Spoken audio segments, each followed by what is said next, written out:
Kita patut bersyukur selama 1 minggu Tuhan telah menyertai kita masing-masing. Tuhan telah menolong hidup rumah tangga kita. Tuhan juga telah menolong segala pekerjaan kita. Oleh sebab itu pada hari ini, kalau kita ada sebagaimana kita ada, itu anugerah Tuhan. Kita akan pujikan, ku ada sebagaimana ku ada.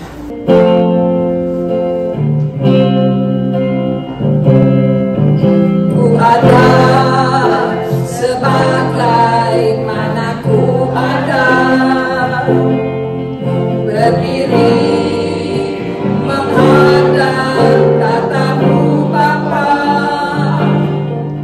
semua karena anugerah-Mu yang telah selamatkanku. Ku hidup dalam segala kelimpahan, ku layak untuk melayani Tuhan, semua karena anugerah-Mu tercurah bagiku. Besar anugerah-Mu, besar anugerah-Mu,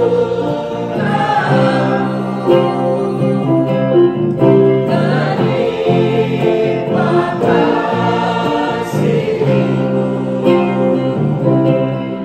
Semakin hari semakin bertambah besar anugerah-Mu, besar anugerah-Mu, terlipat kasih-Mu.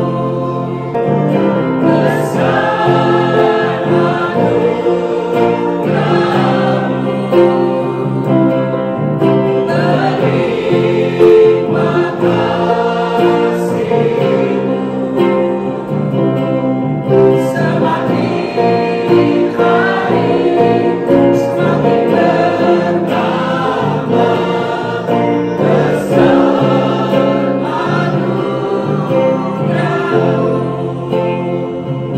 anugerah-Mu. Semakin hari semakin bertambah besar anugerah-Mu.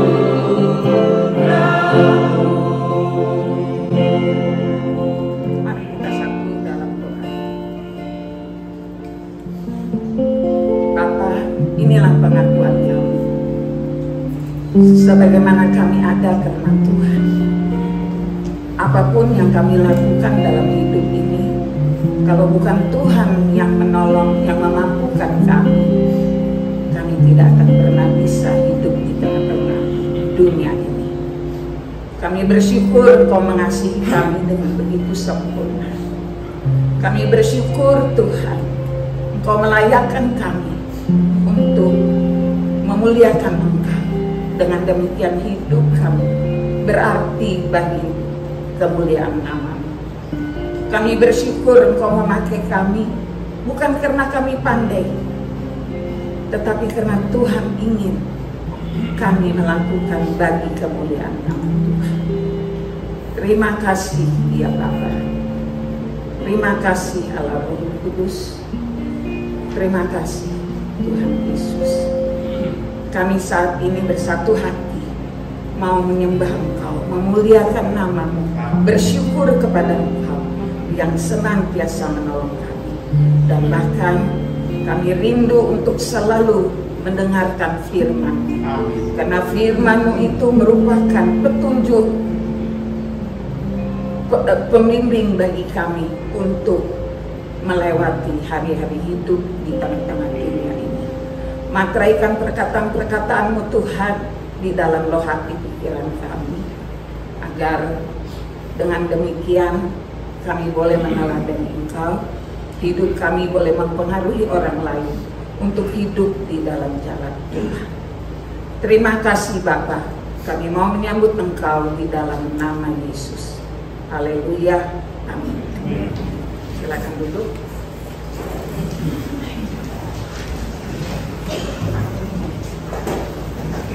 Hari ini saya begitu senang karena melihat saudara-saudara saya seiman. Kita bisa bersama-sama beribadah, memuliakan Tuhan, belajar daripada firman-Nya. Sebab itu kita ingin menyanyi dalam Yesus kita bersaudara.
Bagi Tuhan tak ada yang mustahil.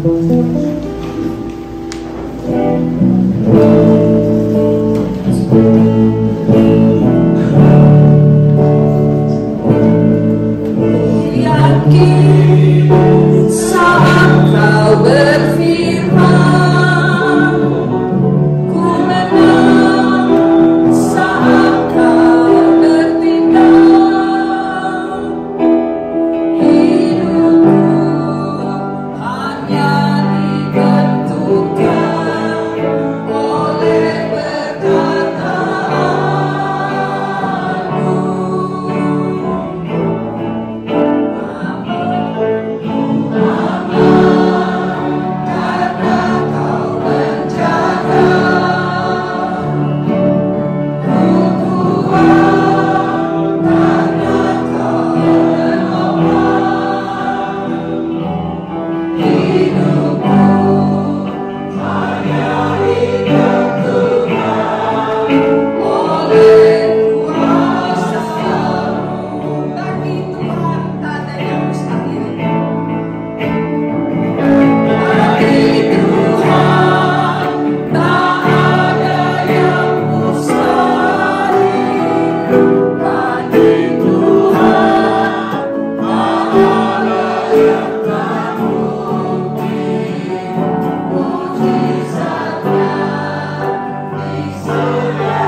kita di sini renungkan, yaitu setelah kebangkitan Yesus pertama kali dan kedua kali nampakkan diri kepada murid-muridnya.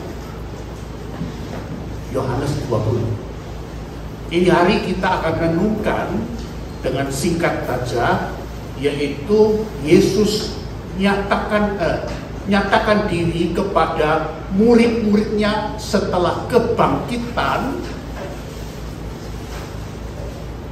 yaitu tercantum di dalam Yohanes pasal 21.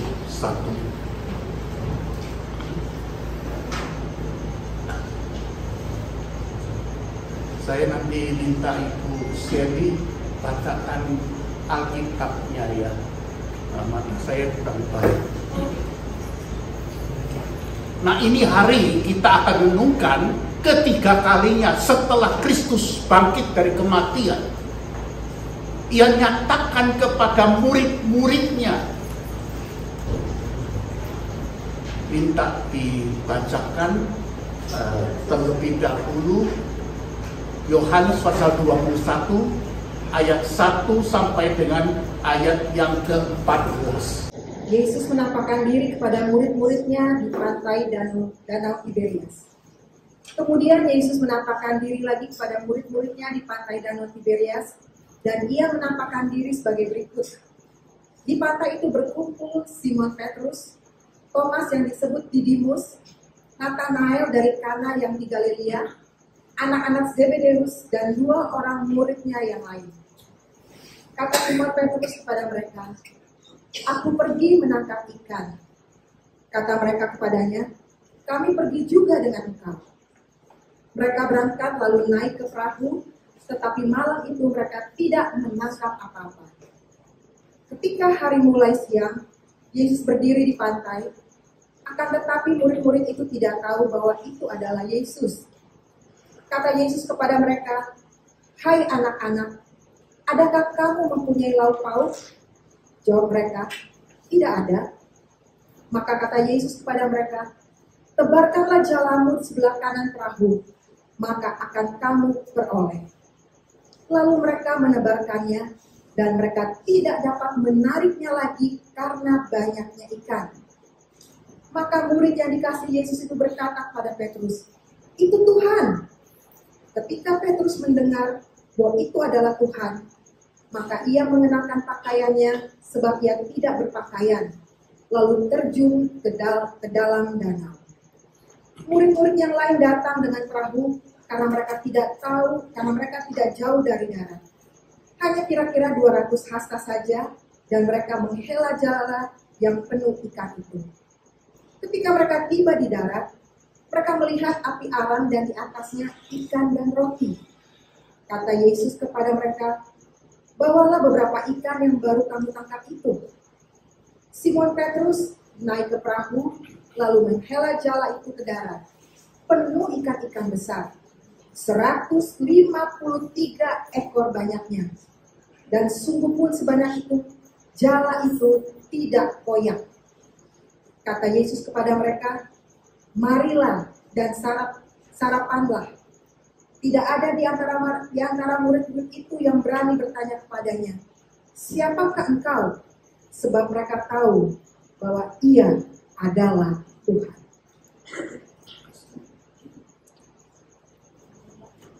Kejadian ini terjadi di Danau Tiberias, juga disebut sebagai Laut Galilea. Maksud Yesus Kristus tampakkan diri kali ini dengan tujuan bahwa dia akan menegur dan menguatkan, menteguhkan murid-muridnya, terutama kepada Simon Petrus. Yang pertama kita akan renungkan, yaitu murid-murid mengapakah pergi untuk menangkap ikan. Karena keadaan mereka sekarang berubah total. Pada saat Yesus belum disalibkan di atas kayu salib, pada saat itu murid-murid dengan Yesus itu terus bersama hidup bersama. Yesus ajarkan, mereka dengarkan bersama, dan juga Yesus lakukan segala mujizat-mujizat. Murid-murid menyaksikan semua. Tapi sekarang, setelah kebangkitan, keadaan berubah total.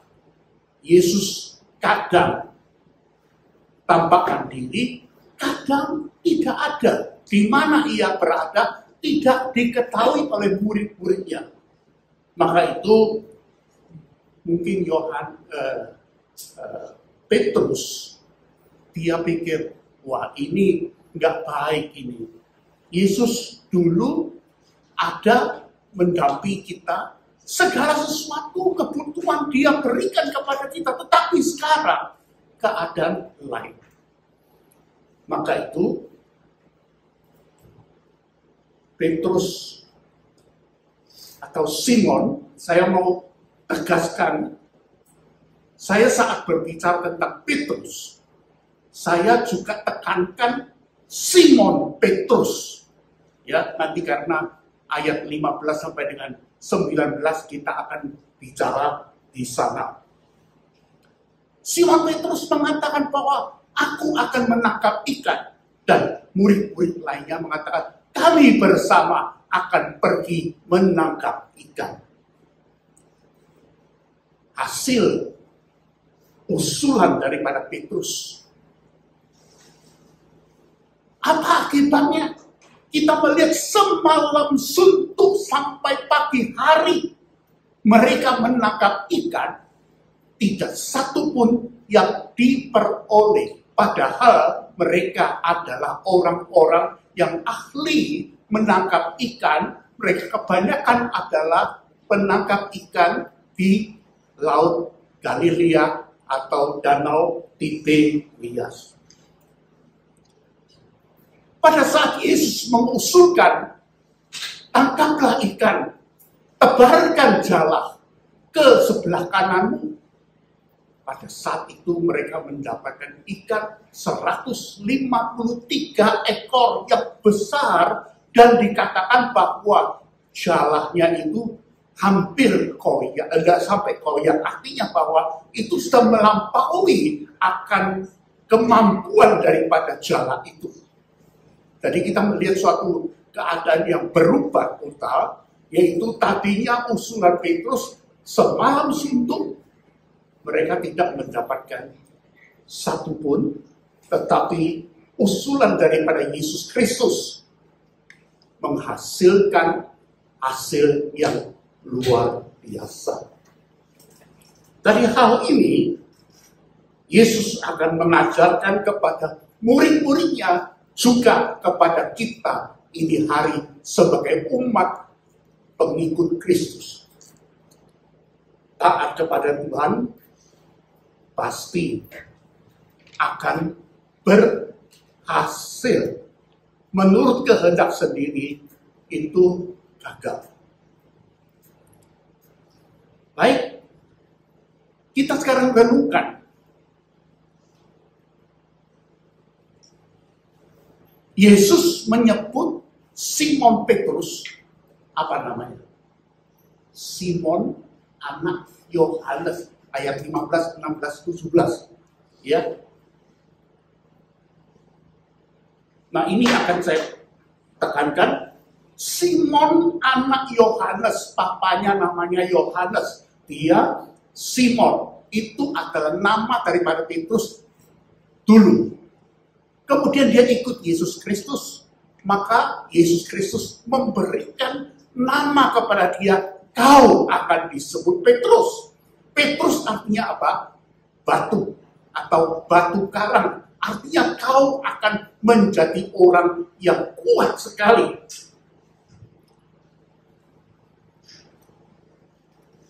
Tetapi kita melihat bahwa kali ini ayat 15, ayat 16, ayat 17. Yesus tidak pakai nama Petrus, tetapi memakai nama Simon, yaitu artinya bahwa kau ini lemah. Kau ini tidak patut untuk memakai nama Petrus. Petrus kuat tetapi kau lemah. Mengapa? Karena Petrus pernah 3 kali dia memegahkan dirinya. Pertama kali dia katakan bahwa kalau orang imannya itu, dia katakan tentang murid-murid lainnya. Kalau iman mereka itu goyang, aku Petrus tidak akan goyang. Dia pernah mengatakan kepada Yesus juga, memegahkan diri. Walaupun aku harus masuk penjara, bahkan mati, aku rela bersama dengan engkau. Dia pernah juga mengatakan kepada Yesus Kristus, aku tidak akan sangkal engkau. Tetapi kenyataannya apa? Kenyataan bahwa kita melihat Petrus ini 3 kali menyangkal Yesus Kristus. Bukan di depan orang yang jahat-jahat, tidak. Di depan hamba-hamba yang tidak mempunyai kekuatan. Orang banyak. Dia bersaksi bahwa dia mengatakan, aku tidak kenal Yesus Kristus. Makanya Yesus kali ini tidak memakai nama Petrus, tetapi memakai nama Simon. Mengapakah? Artinya bahwa kau ini tidak patut memakai nama ini.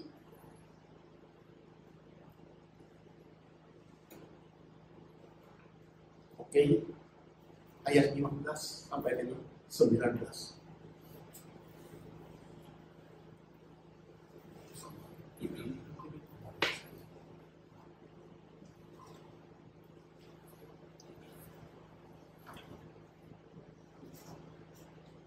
Gembalakanlah domba-dombaku. Sesudah sarapan, Yesus berkata kepada Simon Petrus, Simon, anak Yohanes, apakah engkau mengasihi aku lebih daripada mereka ini? Jawab Petrus kepadanya, benar Tuhan, engkau tahu bahwa aku mengasihi engkau. Kata Yesus kepadanya, gembalakanlah domba-dombaku. Kata Yesus pula kepadanya untuk kedua kalinya, Simon anak Yohanes, apakah engkau mengasihi aku? Jawab Petrus kepadanya, benar Tuhan, engkau tahu bahwa aku mengasihi engkau. Kata Yesus kepadanya, gembalakanlah domba-dombaku. Kata Yesus kepadanya untuk ketiga kalinya, Simon anak Yohanes, apakah engkau mengasihi aku? Maka sedih hati Petrus, karena Yesus berkata untuk ketiga kalinya, apakah engkau mengasihi aku? Dan ia berkata kepadanya, Tuhan, engkau tahu segala sesuatu. Engkau tahu bahwa aku mengasihi engkau. Kata Yesus kepadanya, gembalakanlah domba-dombaku. Aku berkata kepadamu, sesungguhnya ketika engkau masih muda, engkau mengikat pinggangmu sendiri, dan engkau berjalan kemana saja kau kehendaki. Tetapi jika engkau sudah menjadi tua, engkau akan mengulurkan tanganmu, dan orang lain akan mengikat engkau, dan membawa engkau ke tempat yang tidak kau kehendaki. Dan hal ini dikatakannya, untuk menyatakan bagaimana Petrus akan mati, dan memuliakan Allah. Sesudah mengatakan demikian, ia berkata kepada Petrus, ikutlah aku.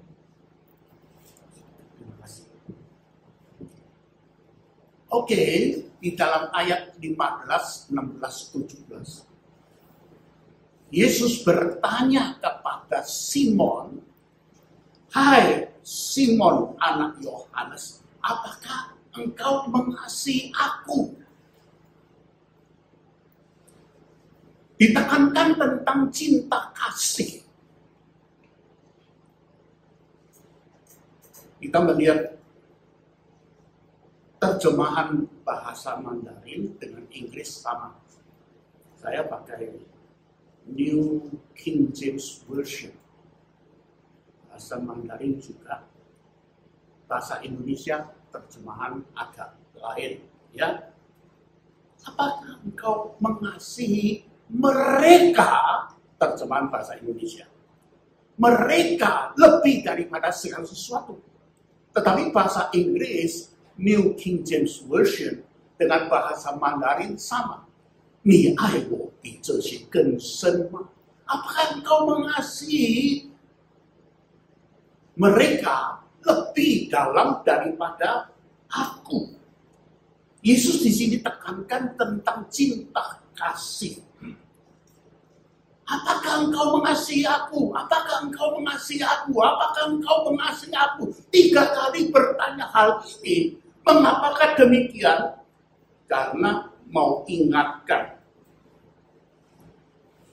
kepada dia bahwa kau pernah 3 kali menyangkal aku. Kau pernah megahkan diri 3 kali. Kau sangkal aku 3 kali juga. Maka di sini Yesus 3 kali bertanya, apakah engkau? Apakah engkau? Apakah engkau? Dia 3 kali bertanya kepada Petrus demikian. Dan juga kita perlu memperhatikan di dalam ayat 15, 16, 17. Itu pertanyaannya, dengarkan ya, 15. Apakah engkau mengasihi aku dengan kasih agapau, kasih ilahi, kasih yang tidak berubah untuk mengasihi aku? Bagaimana jawaban daripada Petrus? Petrus mengatakan, Tuhan, engkau mengetahui kalau dulu aku kuat. Sekarang dia tidak berani mengatakan aku. Kau tahu. Aku mengasihi engkau. Tetapi dia tidak memakai istilah agapau atau agape, yaitu kasih ilahi yang kasih tidak berubah. Dia mengatakan, engkau mengetahui. Aku mengasihi engkau dengan filial, yaitu kasih persaudaraan, kasih yang tidak yang bisa berubah. Ini pertanyaan pertama kali ayat 15. 16 sama. Dia mengatakan, Tuhan, kau mengetahui aku mengasihi engkau dengan filial. Cinta kasih persaudaraan yang bisa berubah. Aku tidak berani menjamin bahwa aku mengasihi engkau dengan kasih ilahi yang tidak akan berubah. Ketiga kali, ayat 17, Yesus tanya, hai Simon, anak Yohanes, apakah engkau mengasihi aku lebih daripada segala sesuatu? Engkau mengasihi aku? Ketiga kalinya Yesus turunkan standarnya. Apakah engkau mengasihi aku secara filial, secara persaudaraan, secara kasih yang bisa berubah? Pada saat dia 3 kali Yesus tegur dia, hatinya terbuka. Dia menjawab Yesus, Tuhan, kau mengetahui segala sesuatu apa yang ada di dalam hatiku. Kau mengetahui keadaanku sebenarnya. Aku tidak berani untuk menjawab, aku mencintai engkau dengan kasih agape. Tetapi aku mencintai engkau dengan kasih filial.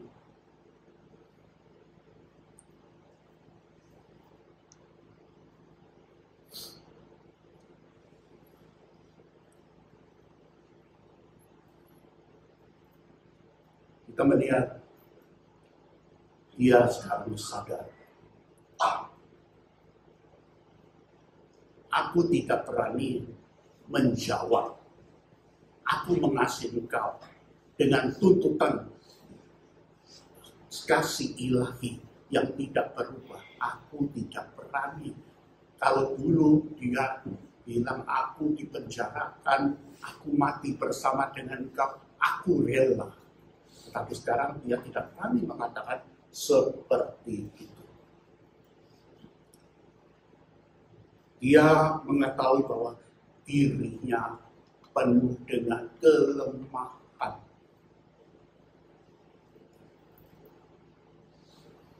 Hasilnya apa? Hasilnya hari Pentakosta yang terjadi sesuai dengan janji Tuhan yang tercantum di dalam Kisah Para Rasul pasal 2.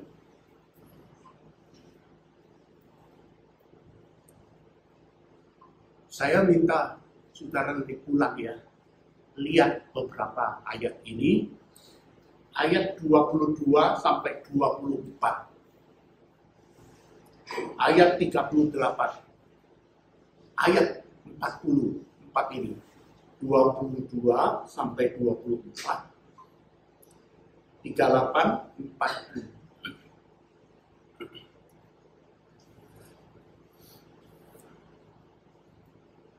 Dia mengatakan apa? Dia mengatakan Yesus. Kau salib dia.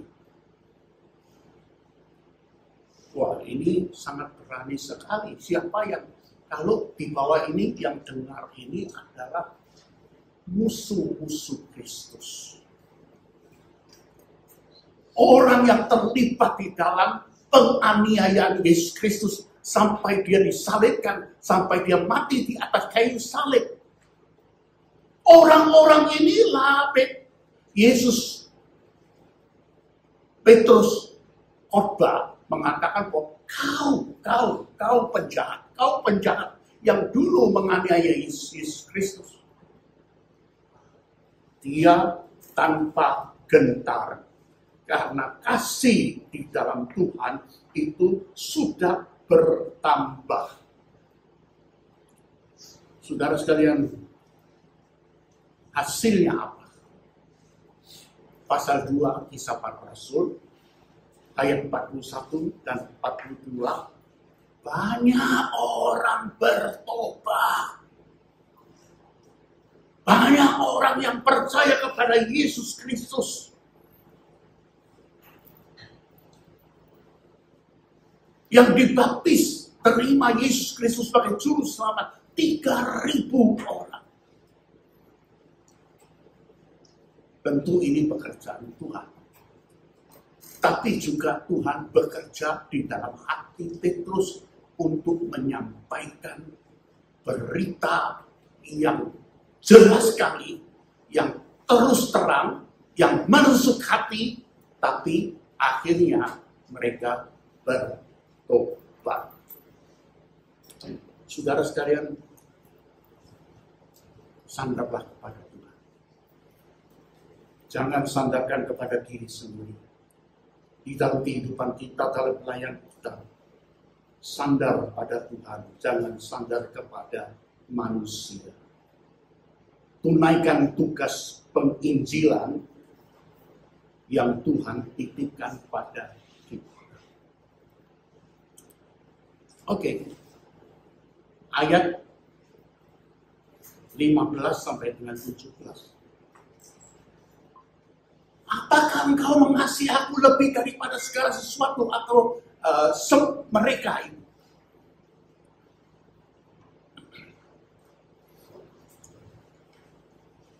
Sebetulnya di dalam hati daripada Petrus itu banyak goncangan-goncangan.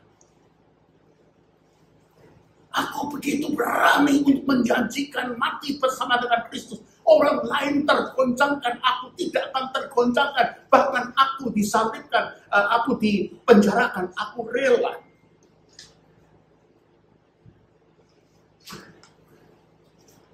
Pada saat Yesus diangkat, diadili, Petrus berpikir, pada saat itu dia membutuhkan orang menunjang dia. Tetapi aku tidak menunjang, bahkan aku menyangkal dia.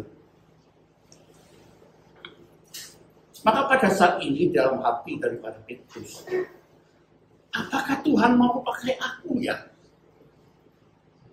Di dalam 3 ayat 15 sampai dengan 17.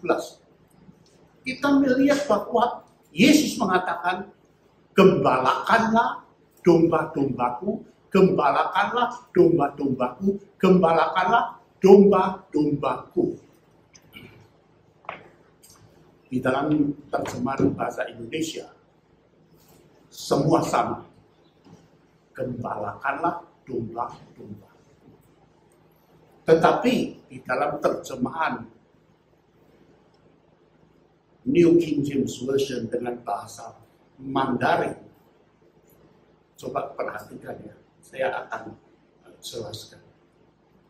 Pada saat dia mengatakan, gembalakanlah domba-dombaku,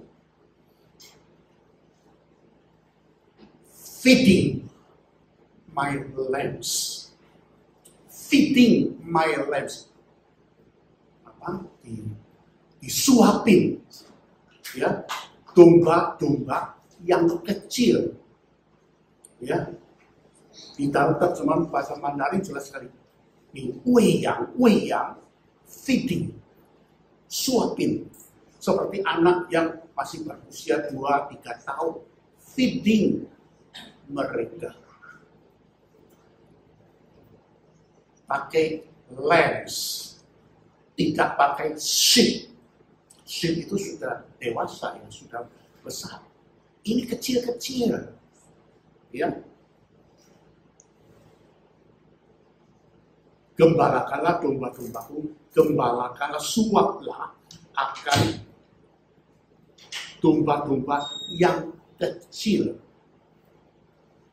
yang baru percaya, imannya masih kekanak-kanakan. Kamu harus feeding dia untuk dewasa. Kemudian ayat 16, gembalakanlah domba-dombaku. Gembalakanlah domba-domba, bukan pakai lambs tetapi sheep yang sudah besar. Orang Kristen yang sudah percaya kepada Tuhan yang cukup lama, mereka dewasa, supaya dewasa. Jadi gembalakanlah mereka. Ayat ke-17, ini yang perlu kita perhatikan sangat ya.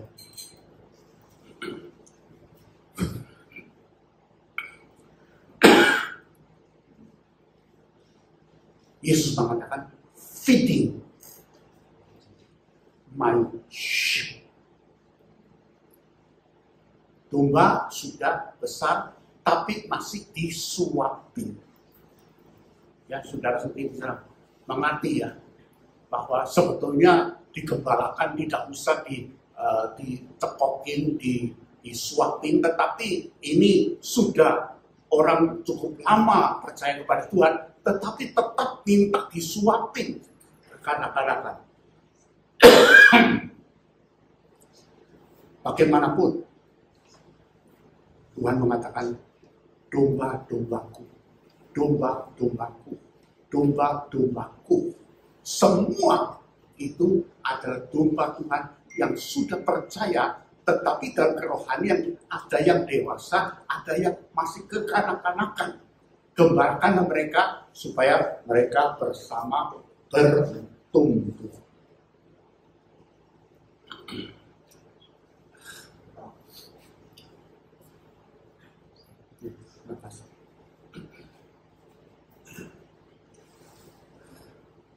Untung tadi saya punya itu rusak ya.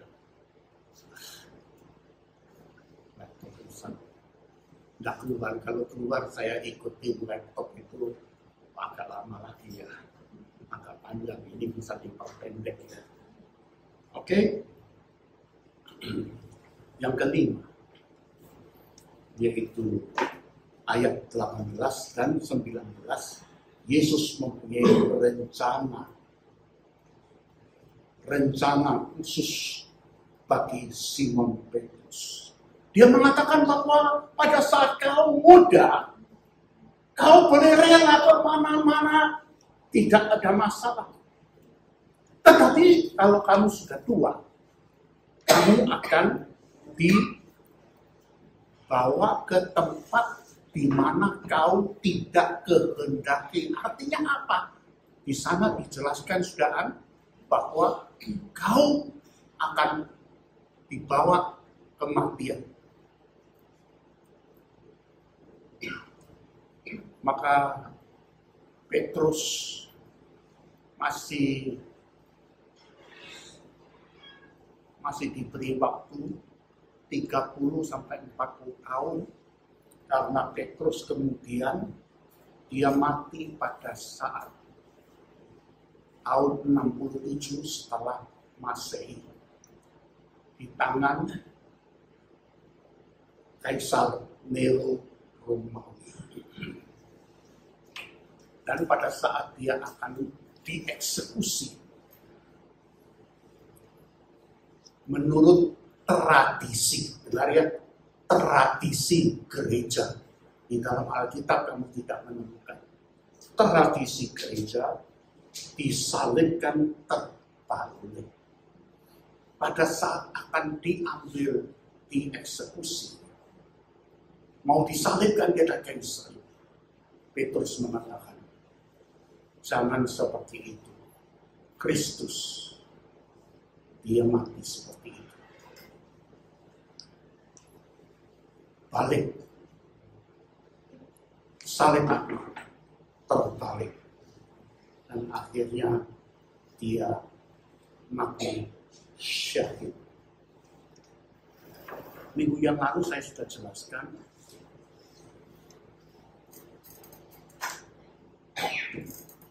Rasul Yesus yang 12 semuanya semua mati dalam mati syahid. Ya, semua mati dalam mati syahid. Tetapi terkecuali hanya Yohanes, Rasul Yohanes yang menulis Wahyu. Dia mati tua, mati sakit, yaitu penulis kitab Wahyu. Hanya dia, kira-kira berusia 90 sekian, hampir 100. Aplikasi bagi kita, renungkan bersama cinta kasih Tuhan. Siapakah aku? Siapakah aku? Ini yang pertama yang perlu kita renungkan. Aku adalah ciptaan Tuhan. Aku adalah orang berdosa. Aku adalah orang memberontak. Aku haruslah binasa. Aku haruslah mati kekal. Aku. Setiap kita tidak terkecuali. Kita dilahirkan sebagai manusia yang berdosa. Sebelum kita lakukan kejahatan atau apapun, kita sudah orang berdosa. Kucing menghasilkan kucing, melahirkan kucing. Anjing melahirkan anjing. Orang manusia berdosa melahirkan orang yang berdosa. Siapakah aku? Aku adalah pemberontak. Ciptaan dia, tetapi aku berontak. Yang kedua yang kita pikirkan bahwa siapakah dia? Pencipta alam semesta, Khalik langit dan bumi, pemilik alam semesta. Tetapi dia telah menjelma menjadi manusia, menebus dosa kita, disalibkan. Nah, ini hari kita sebagai orang yang diselamatkan. Kita akan berpikir bahwa aku akan lakukan apa? Membalas segala kebaikan daripada Tuhanku. Jadi, kalau kita masih belum ada jaminan keselamatan. Percayalah akan Yesus Kristus, jaminan sejati yang menyelamatkan kita, menggantikan kita. Percayalah akan Dia, terimalah akan Dia, ibadahlah kepadanya, dan layani Dia dengan roh dan kebenaran. Kalau kita melihat ke Perjanjian Baru, itu ibadah dengan pelayanan itu sama. Ya, sama. Ibadah pasti yang sejati pasti menghasilkan pelayanan. Pelayanan yang sejati berdasarkan ibadah kepada Tuhan. Tidak bisa dikatakan bahwa aku minggu ibadah, tetapi aku hari biasa, aku hidup sesuai dengan kemauanku. Tidak bisa. Kalau mau punya konsep demikian, itu bukan ibadah. Itu bukan pelayanan. Pelayanan dasar ibadah. Tuhan, aku datang menyembah kepada Engkau. Berikan titahmu kepadaku. Aku terima perintahmu. Aku menjalankan apa yang diperintahkan. Maka ibadah dengan pelayanan itu sama. Maka misalnya kalau saudara melihat terjemahan daripada Roma pasal 12 ayat 1 dan 2, bahasa Indonesia mengatakan itu adalah ibadahmu yang sejati. Tetapi dalam bahasa terjemahan bahasa Mandarin, 你们如此侍奉, kamu demikian melayani. Ya, bahasa Indonesia dengan bahasa itu adalah memakai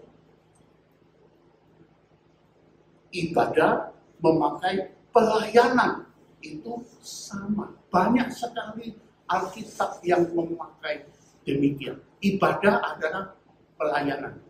Kalau kita katakan aku datang kepada Tuhan, aku ibadah tetapi tidak melayani, itu bukan ibadah.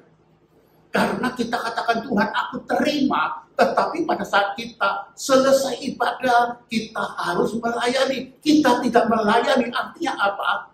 Tuhan, aku menyembah kepada Engkau.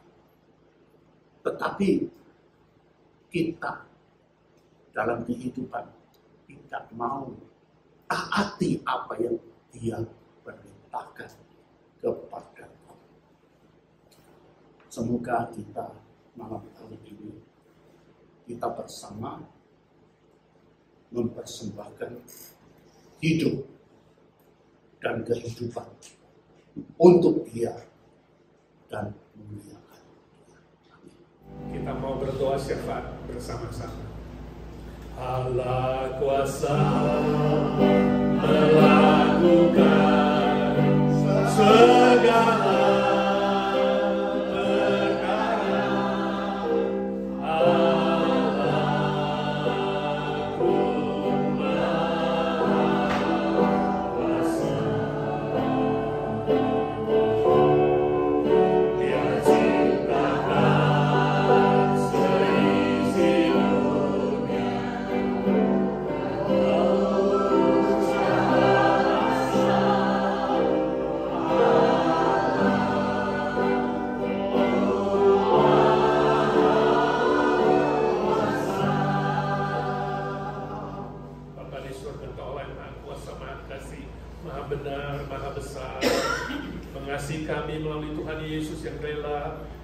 sebagai juru selamat, mati membayar hutang dosa kami, menebus kami, menjadikan kami anak-anak Allah, dan kami diberi kesempatan untuk bisa berbahagia di dalam pekerjaan Tuhan.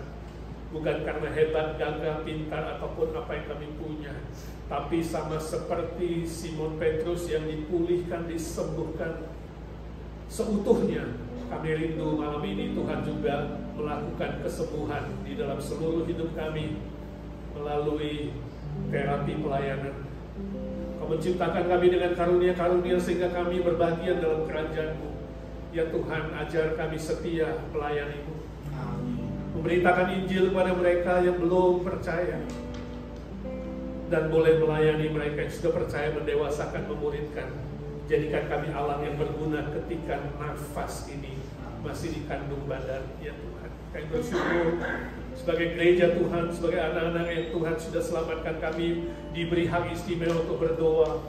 Malam ini kami mau berdoa syafaat ya Tuhan dengan sehati, dengan seiman. Kami bersyukur ya Tuhan, kami boleh memanggil Engkau ya Bapa di sorga melalui Tuhan Yesus Kristus. Malam ini kami mau berdoa secara khusus untuk keluarga Tendean, untuk Alex, Rina, dan Feby, ya Tuhan, anak-anak dari Tante Ita yang Tuhan sudah panggil kembali ke rumah Bapa minggu yang lalu. Kami berdoa Tuhan menghibur seluruh keluarga, baik yang di sini dan di Indonesia dengan penghiburan yang sempurna. Kami doakan untuk rencana funeral pada tanggal 23 mendatang ya Tuhan. Kau sendiri yang juga memberkati lewat acara itu ya Tuhan. Keluarga boleh dihibur, dikuatkan, dan ada jiwa-jiwa yang boleh mendengarkan firman dan diselamatkan Tuhan. Kami berdoa bersama ya Tuhan saat ini untuk Melki Ngamba yang masih opname di rumah sakit. Tuhan, Kau yang menjamah dia, memulihkan dia, memberkati dokter yang akan observasi gallbladdernya, levernya, dan bagian-bagian yang sakit. Tuhan tahu. Kami berdoa dengan sehati dalam nama Tuhan Yesus. Tuhan, tumpangkan tangan-Mu dan sembuhkan dia. Kami berdoa di sini, Roh Kudus-Mu bekerja di sana. Kami berdoa untuk Dante Hardy, ya Tuhan, Kau juga jamah jantungnya. Kau sudah memulai mujizat pada dirinya sejak kecil. Ya Tuhan, Engkau yang akan teruskan dan menggenapinya. Sembuhkan jantungnya, ya Tuhan. Kami berdoa untuk Ibu Nina Panginda. Kami bersyukur ya Tuhan untuk pemulihan sehabis operasi bladder, dan kini ini dia persiapan operasi lutut ya Tuhan. Engkau sendiri yang juga menolong, mempersiapkan fisik, mental, dan rohani. Dengan mata iman kami melihat dia disembuhkan Tuhan, dan boleh melayani dengan kekuatan baru dan kasih karunia Tuhan yang baru. Kami doakan saudara-saudara kami yang dalam pemulihan, Nunik Halim, Lilia Chandra, juga Pak Harili ya Tuhan. Kau sendiri yang mengasihani satu persatu Tuhan. Pulihkan mereka juga di dalam penantian kesehatan secara sempurna. Khususnya Pak Hari, kalau boleh dia tidak perlu lagi surgery kedua ya Tuhan. Sembuhkan kansernya ya Tuhan. Kami doakan remaja kami Arthur Pawar ya Tuhan. Tuhan juga berikan dia mujizat yang sempurna. Pakai dia Tuhan menjadi hamba-Mu. Dia rindu sembuh dan boleh sekolah Alkitab Tuhan. Genapkanlah janji-Mu padanya. Kami doakan adik Charlie, Tuhan juga pulihkan dengan kuasa Tuhan yang ajaib. Baby Noah untuk kesembuhan jantung yang masih satu titik. Tuhan curahkan belas kasihan-Mu. Kami juga doa untuk semua anggota jemaat yang sakit, yang lemah tubuh, yang tidak kami sebut satu persatu, yang Tuhan tahu, Tuhan pulihkan. Kami ingat Om Paul Wardana, Tante Evi, Ci Sylvia Stow, yang hari ini gak bisa hadir. Ya Tuhan, Kau juga jamah dan Kau sembuhkan dia. Juga semua kawan-kawan yang lain, satu persatu anggota jemaat IGNC yang sakit, yang lemah tubuh Tuhan. Engkau sendiri yang memulihkan agar minggu ini boleh datang beribadah bersama-sama di Mother's Day yang spesial. Terima kasih Tuhan, terima kasih dengar doa anak-anak-Mu satu persatu. Yesus, dengarkanlah doa anak-anak. Yesus, Yesus, dengar doaku.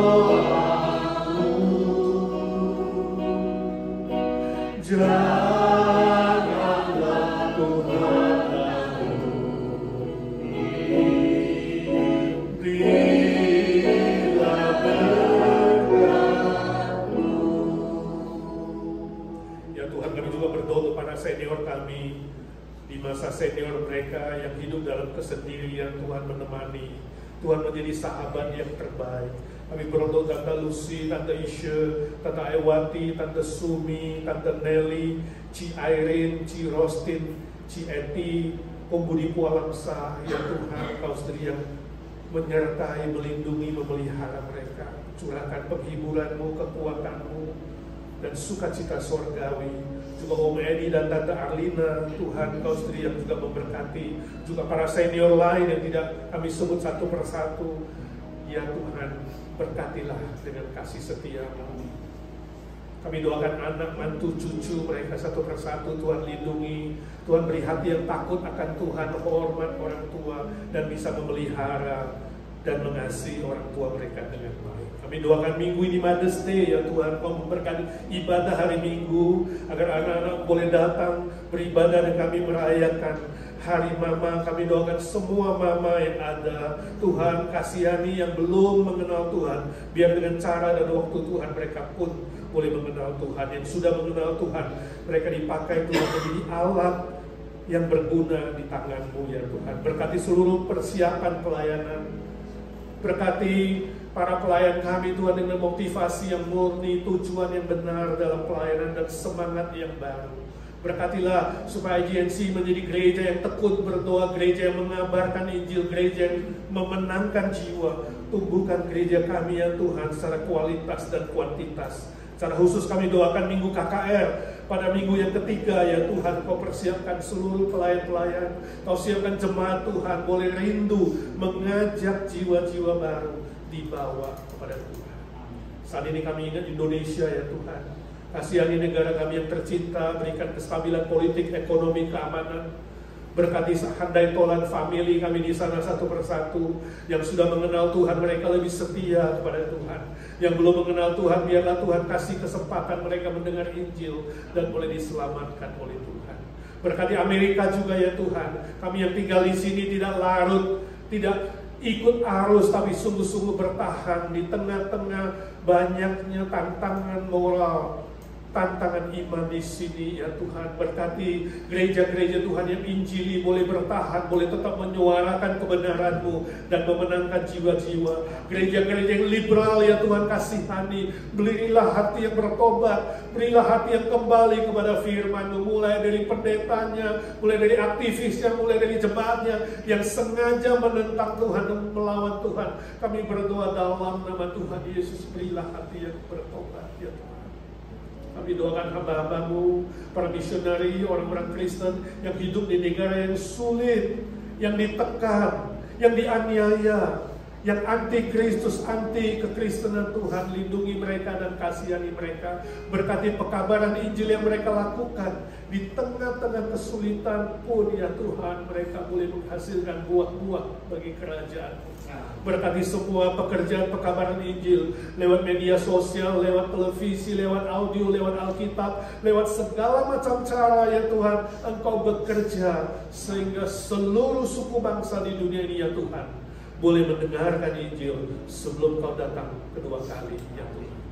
Terima kasih Tuhan, Kau sudah dengar doa kami. Saat ini kami bawa doa-doa pribadi kami ke hadapan-Mu. Hamba-Mu berdoa bagi saudara-saudara yang hadir, berdoa bagi mereka yang mengikuti secara online. Hamba minta dalam nama Tuhan Yesus, Tuhan dengarkan doa anak-anak-Mu dan berkati dengan mujizat-Mu. Entahkah masalah keluarga, masalah relasi, finansial, pekerjaan, sekolah, status, teman hidup, dan berbagai pergumulan yang ada. Ya Tuhan, Kau tidak berubah dulu, sekarang, dan selama-lamanya. Kau hanya berfirman, mujizat terjadi. Kau hanya berfirman, yang tidak ada menjadi ada. Ya Tuhan Yesus, curahkan mujizat-Mu ya Tuhan. Curahkan kuasa-Mu Tuhan, mujizat terjadi di tempat ini. Curahkanlah, kuasa-Mu Tuhan, mujizat terjadi sekarang ini. Dalam nama Tuhan Yesus Kristus, satu-satunya juru selamat kami, dokter segala dokter, Tuhan segala Tuhan, Raja segala Raja, kami berdoa dan memohon berkat dan mujizat Tuhan. Amin. Amin. Bapa, terima kasih. Bapa, terima kasih.